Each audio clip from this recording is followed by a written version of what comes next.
Okey Datuk. Apa akan terjadi kepada MP-MP UMNO yang masih kekal menyokong kerajaan PN?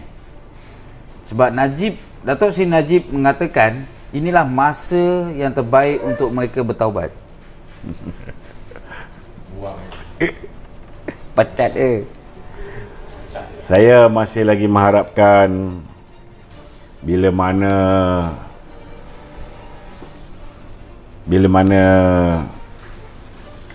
Muhyiddin ni sudah pun menderhaka kepada ke bawah duli tuanku, dan kita tengok sekarang ni pun pembangkang pun semua dah solid, tidak mahu memberikan pertolongan, tidak mahu memberikan oksigen kepada Muhyiddin. Saya mengharapkan 32 orang ahli parlimen daripada UMNO yang sebelum ini bersama dengan Muhyiddin kembalilah ke pangkal jalan, kan? Kembalilah bersama UMNO, kembalilah bersama keputusan parti, iaitu kita menarik sokongan terhadap Muhyiddin Yassin, kan? Kerana yalah, tak ada apa pun yang anda nak tunggu lagi daripada Muhyiddin Yassin ni. Dia pun dah derhaka kepada tuanku. Dia pun nak wujudkan kerajaan bersama dengan DAP. Takkan anda nak dilabel sebagai pemimpin-pemimpin UMNO yang khianat dan sanggup bekerjasama dengan DAP semata-mata nak mengekalkan jawatan. Jadi kita doakanlah semoga Datuk Seri Ismail Sabri, siapa lagi? H2O, KJ, Isyamuddin Tun Hussein, Anwar Musa dan yang lain-lain semualah kembalilah bersama dengan UMNO, kan? Itu pun kita serahkan kepada kebijaksanaan ahli-ahli di Angkar Umbi, sama ada mereka ni boleh terima ke tak boleh terima, kan? Ada yang okey sikit, kan? Ada yang ketika dia menyokong Muhyiddin ni berlebihan, kan? Macam Datuk Seri Ismail Sabri ni nampak tak lebih sangat lah, kan? Tapi adalah setengah-setengah tu macam Anwar Musa, kan? Faridan. Mungkin susah sikit lah. Kalau dia rasa dia nak bersama dengan bersatu, terpulang pada dia. Kalau Syahidan Kasim ni, saya eloknya biarlah dia kekal dengan bersatu. Orang pelik pun nak menyampah. Okey Datuk. Bagaimana pula dengan peranan PAS pada ketika ini? Saya rasa PAS pun terkejut. Terkejut ni sebabnya tuan-tuan, dia pun tak menyangka akhirnya Muhyiddin ni tergamak nak bekerjasama dengan DAP dan juga PKR. So saya yakin ramai di kalangan kepimpinan PAS, termasuk ahli-ahli parlimen PAS yang 18 orang ni pun, mereka pun merasakan bahawa dah tiba masa lah untuk meninggalkan Muhyiddin dan bersatu buat selama-lamanya. Jadi alhamdulillah ni tuan-tuan, ada kemungkinan besar Muafakat Nasional akan berkumandang balik. Berkemungkinan besar ukhuwah Islamiah di antara UMNO dan PAS akan pulih. Yang ahli akan umbi kat bawah ni tak ada masalah. Yang pegang jawatan ni yang masalah. InsyaAllah tuan-tuan, sudah pasti setiap apa yang berlaku itu akan ada hikmah dia. Okey Datuk. Peja kata Agong boleh tubuhkan kerajaan minoriti jika parlimen tiada majoriti. Apa pendapat Datuk? Satu nasihat yang bernas. Setidak-tidaknya Peja sempat memberikan nasihat sebelum Muhyiddin melepaskan jawatan pada hari Isnin ni. Alhamdulillah lah. Okey. Lepas ni mungkin Peja boleh buat lebih banyak apa yang dipanggil sebagai apa? Food review, food review. Kita buat food review, dia pun nak buat food review juga. Kan? Kita tak ada kerja. Kan? Memang kerja kita buka restoran, kerja kita cuba bantu untuk mempromosi ekonomi rakyat, kan? Macam dia kerja Perdana Menteri duk buat food review je kan. Dia penasihat Perdana Menteri, bertaraf menteri. Sebelum tinggal pejabat cuci mangkuk tu yang sebelum dia tinggal pejabat jangan lupa cuci mangkuk. Jangan lupa cuci mangkuk sebelum dia tinggalkan pejabat Perdana Menteri. Okey. Ada soalan lain? Kira tu ada satu soalan. Okey. Mengatakan bahawa Anwar Musa mengatakan bahawa yang di-Pertuan Agong setuju dengan plan bipartition. Bipartition tak apalah, kita tunggu hari Senin tengok apa yang tuanku setuju, apa yang tuanku tak setuju. Kalau kita dengar lagi apa yang Muhyiddin cakap, apa yang geng-geng Muhyiddin cakap, apa yang menteri-menteri Muhyiddin cakap, nanti tuan-tuan sendiri pening. Jadi kita sabar sikit. Hari ni dah hari Sabtu, besok hari Ahad. Lusa je tuan-tuan, kan? Kalau 18-19 bulan kita boleh tunggu, kan? Korang duduk rumah, tak keluar rumah, tak pergi masjid, tak sembahyang Jumaat, tak pergi tengok mak bapak, kan? Tak pergi kubur, kan? Semua korang sanggup, takkanlah sampai hari Senin tak sanggup.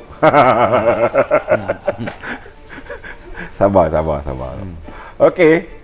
Okay, Dato', minta komen sikit, Dato'. Okay, hari ni diorang duk sibuk viralkan pasal 2 kes keracunan ivermectin. Dan salah satunya warga Mas menelan sebanyak 15 biji ivermectin sekaligus.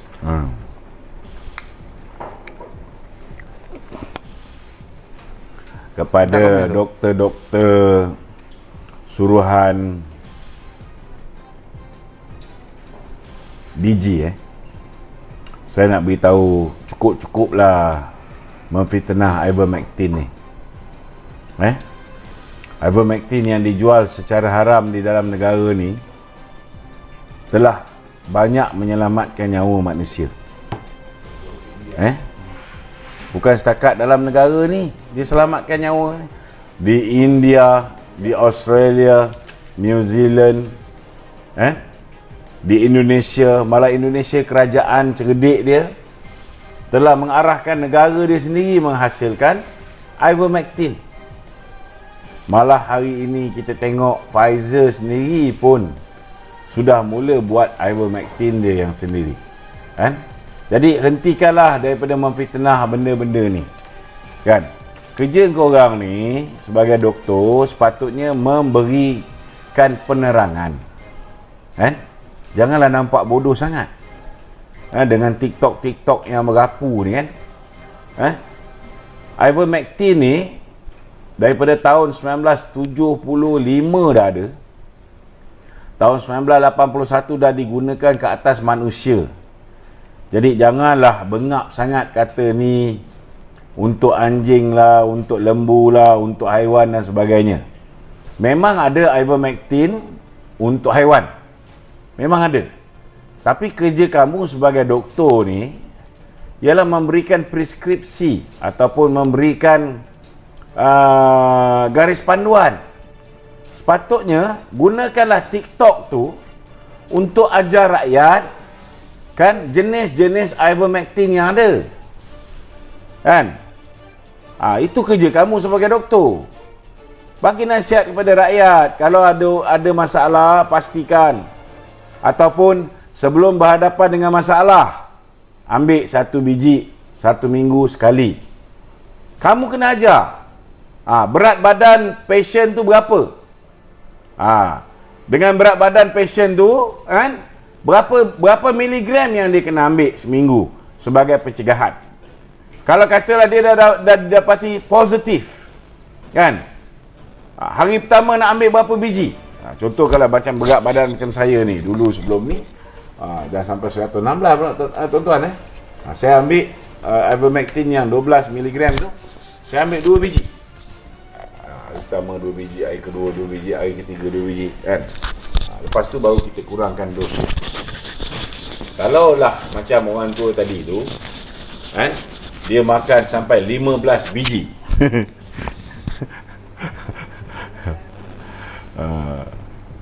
Alah doktor, kan, kalau dah makan sampai 15 biji, kan, kau makan Panadol ke, kau makan aspirin ke, kau makan apa juga jenis ubat ke, semua mestilah ada kesan sampingan. Jadi gunakanlah kebijaksanaan kamu untuk mendidik rakyat macam mana cara menggunakan ivermectin dengan betul, dengan sukatan yang betul, dan ajar rakyat. Ivermectin ni ada banyak jenis, kan? Yang mana yang patut diambil oleh manusia, dan jauhi yang mana yang sepatutnya diberikan kepada haiwan. Yang inilah yang sepatutnya doktor-doktor kita main peranan. Tapi malangnya, kan, mereka ni dah dijangkiti dengan satu penyakit, kan? Penyakit dia ialah penyakit mengampu DG. Jadi apa yang DG buat semua betul, kan? Tapi tak apa tuan-tuan, dah tak lama dah. Tak lama dah. InsyaAllah hari Senin ada rezeki kita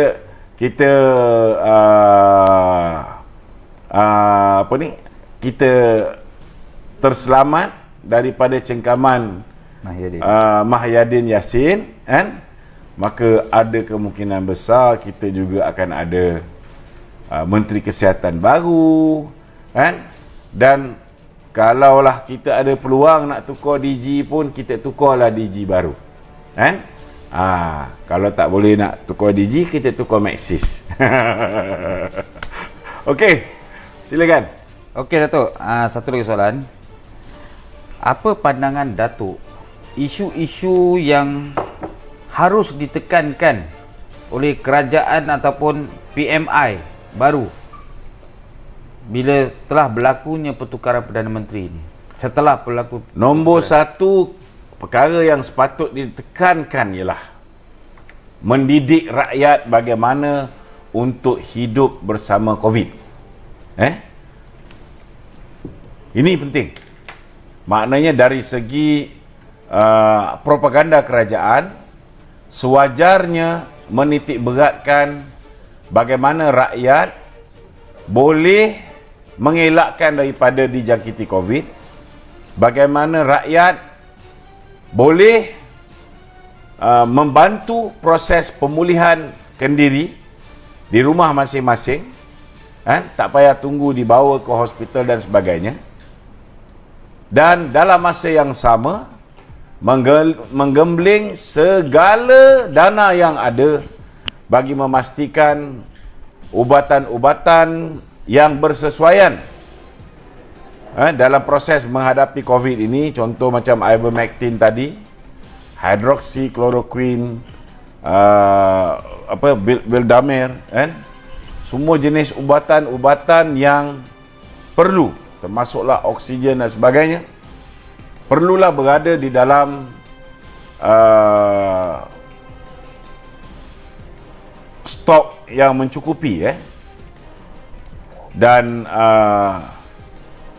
segala apa bentuk bantuan yang diberikan kepada rakyat mestilah diutamakan dengan bantuan kesihatan ni dulu, kan? Dan yang kedua, saya merasakan bahawa dah tiba masanya sektor ekonomi ini dibuka dengan seluas-luasnya, kan? Dibuka dengan seluas-luasnya. Kita pun bakal mengecapi 80% proses imunisasi, kan? Tak ada apa sebab pun, kalau betul lah apa yang mereka kata ni, kalau orang yang dah ambil imunisasi ni, kan, mereka ini walaupun dijangkiti COVID, tetapi mereka tidak akan ada kesan-kesan sampingan akibat daripada COVID. Walaupun kita tengok hari ini dalam grup cikgu-cikgu, dalam grup cikgu-cikgu, hari ini saja ada 7 kematian di kalangan cikgu yang telah pun mengambil vaksin. Berat ni. Cikgu ambil vaksin, meninggal dunia, kan? Lepas ni polis memang cari saya lah, tapi sebelum cari saya, tolong siasat pergi ke grup cikgu-cikgu ni, kan? Mereka ada senaraikan nama-nama ni, dia orang pun dah hantar kat saya, kan? Nama cikgu-cikgu yang telah pun mengambil vaksin dan kemudian berhadapan dengan masalah, dan hari ini saja 7 orang meninggal dunia seperti mana yang dilaporkan. Dan ini sangat serius, tuan-tuan, kerana banyak kaki tangan awam yang telah pun diwajibkan.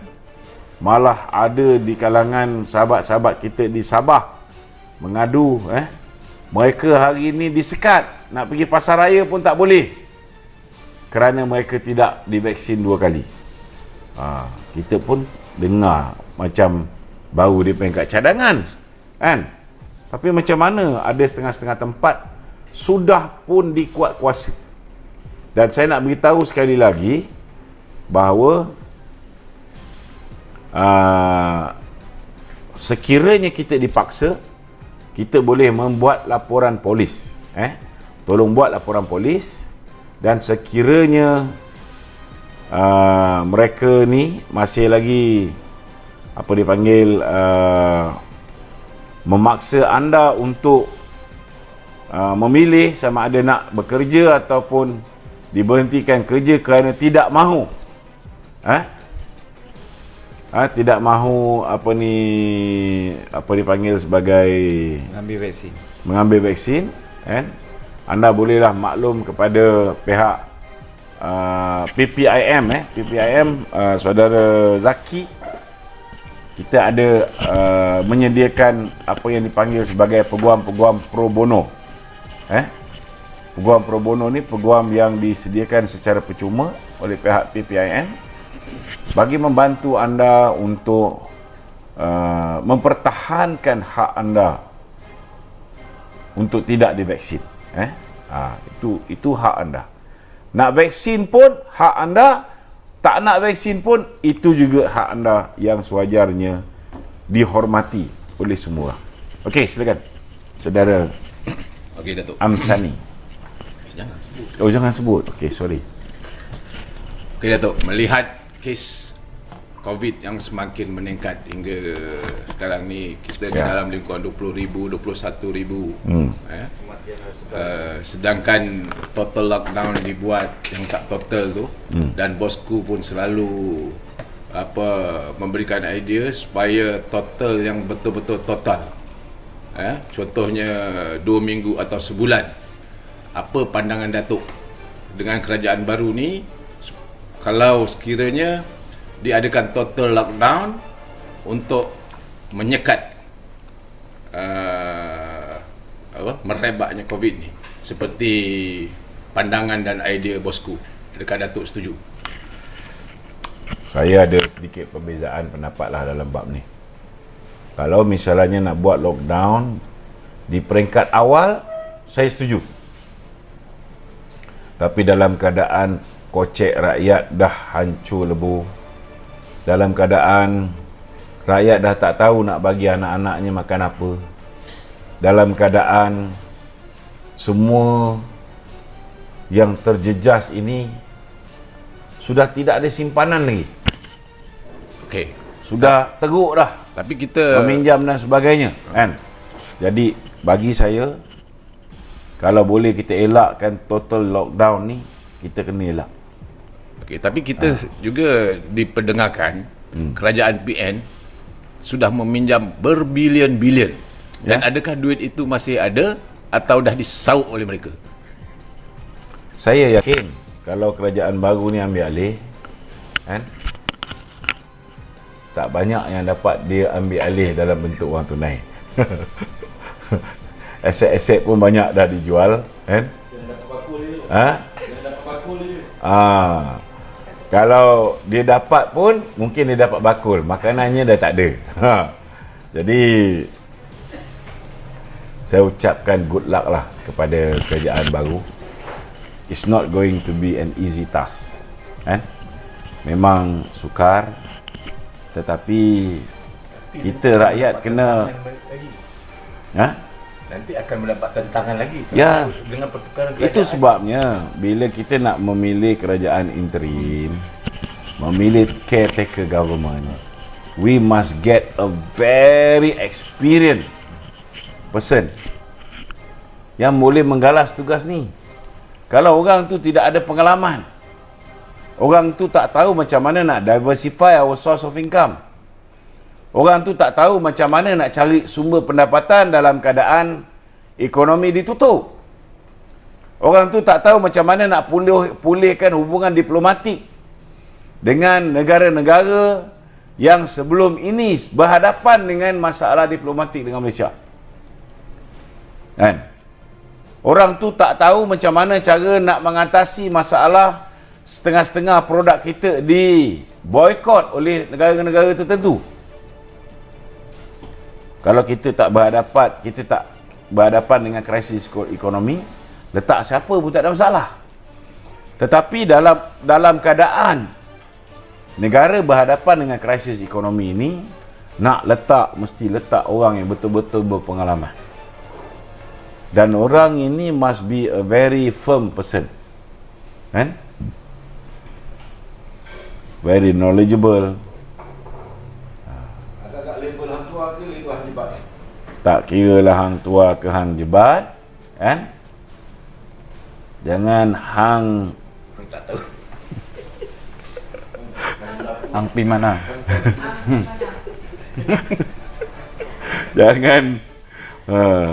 Jangan hang peh, sudahlah, kan?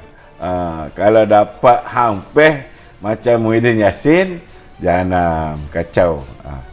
Okey, Okey, ada Datuk. lagi? Last soalan. Ya. Pada pandangan Datuk, siapa yang paling layak Ya.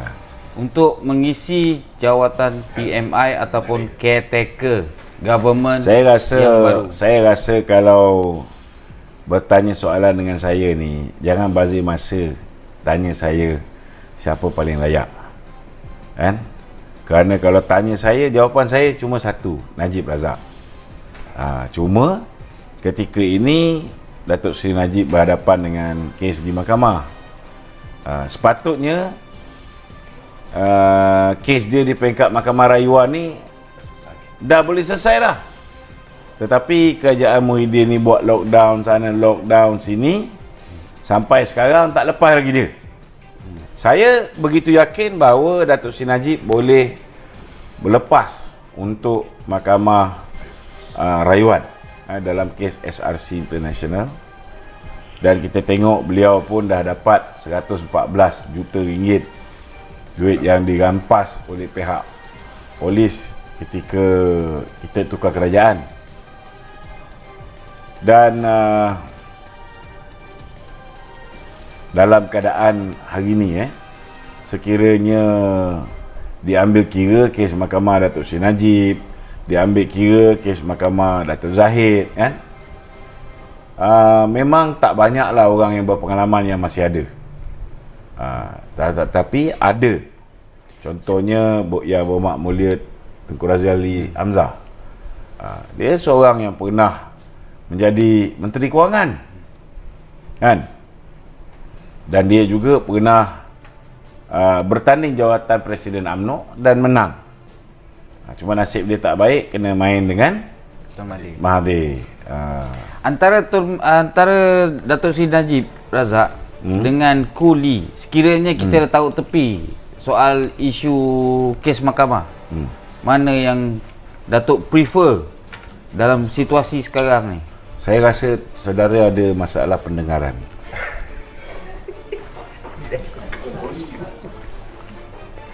Apa kelebihannya? Kan? Saya dah cakap Datuk Najib. Ya, betul. Okey? Itu Ada lagi? soalan. Tak Ada ada lagi dah. soalan? Tak ada dah. Tak ada. Tok, ada tak? Tiba-tiba tu tak ada soalan. Ada. Apa pendapat Datuk? Kebetulan petang tadi saya tengok TV. Datuk Saifuddin Abdullah, Menteri Komunikasi. Oh, dia memuji PM8 ni yang terbaik dalam menangani COVID. Saya gelak sendiri tu. Saya, dalam hati saya, dia bukan berjaya menangani COVID, tapi dia berjaya membela COVID. Membiarkan COVID. Kerana dia kata belum ada Perdana Menteri yang menangani COVID. Jadi Siapa nama tadi? Saifuddin Abdullah. Siapa dia tu? Aku tak kenal. Menteri Komunikasi lah. Menteri Komunikasi. Jawatan tu wujud ke? Allahuaklam. Sebab sepanjang tempoh 18-19 bulan Tak pernah dengar. tak pernah dengar. Kau pernah dengar Menteri Komunikasi? Pernah ada saman je. Habis kuat yang aku tahu timbalan Menteri Komunikasi. Kan? Tak ada sibuk-sibuk main gitu. Oh, dah nak ujung-ujung ni dia keluar. Baguslah. Kira cover dia lah. Okey, ada lagi? Tak ada dah. Tak ada Jadi kalau tak ada, saya ucap jutaan terima kasih. Assalamualaikum warahmatullahi wabarakatuh.